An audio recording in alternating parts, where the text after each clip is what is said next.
though the Goods and Services Tax Act is all summer and all sunshine, there have been voices of caution. There have been voices of concern from people in industry, from experts in the field of indirect taxes. And these are voices of sanity which needs to be heard. Questions have been asked about whether or not the cost of compliance of GST will go up. Questions have been asked as to whether or not it would have been far more sensible for India to have had one rate for goods and one rate for services as it obtains in Singapore. It is not as though that the Indian model is unique in history. While it is true that there are various countries which follow the Indian pattern of a dual taxation, meaning a single product is taxed both by the center and by the state, and B, different tax slabs for different products.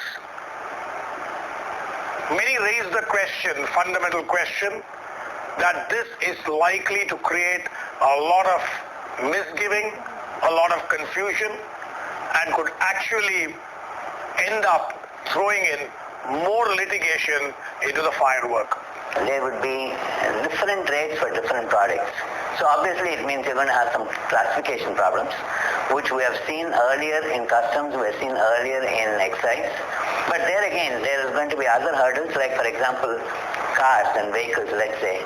An SUV is going to have a different rate, a car with a certain horsepower will have a different rate, and a car with a lower horsepower and will have a different rate. And we in India have the very unique system where we say, if the car is less than 2.5 meters, it will go at a certain rate of duty. If a car is slightly more than 2.5 meters, it will go at a different rate of duty. And that is going to be applied to GST. So to that extent, you will find there will be more number of litigations which should come up. There should not be a difficulty because we are going to adopt the international nomenclature, HSN, which basically is a time-tested classification principle.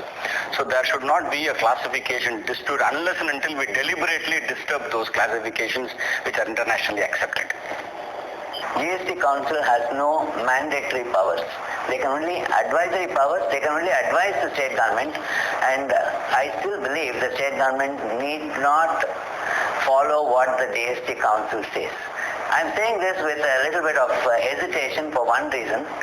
We are now speaking about rates of duty which could be fixed by the central government and which will normally have to be followed by the state government. But if there be a truant state government, it need not follow the same rates. A maverick state government could decide on what rates it could be, and after all, what will happen? They'll only get an advisory from the GST Council saying some rate has to be reduced, or whatever they have taken is not correct and they should reduce it to all India industry rate rather than have a rate of their own. But I don't know whether the central government will be in a position to push it down the throats of the state government to ensure that the same rates continue all over. There is one concern, however, that we have in terms of the software companies, more importantly the service companies, having to register in different states where they sell their services. That's an element of complexity that is being added instead of just one single registration that will cover all the services nationally. If the industry players are expected to register in each of the states and file different returns in different states, that is going to be counterproductive.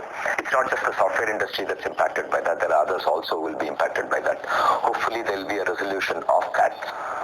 Increase in litigation is never the objective of any legislation, and if some of these ideas are heard out in greater detail, and if there is a way by which these wrinkles can possibly be ironed out or explained away, then I think we would go a long way in making GST a transformational legislation.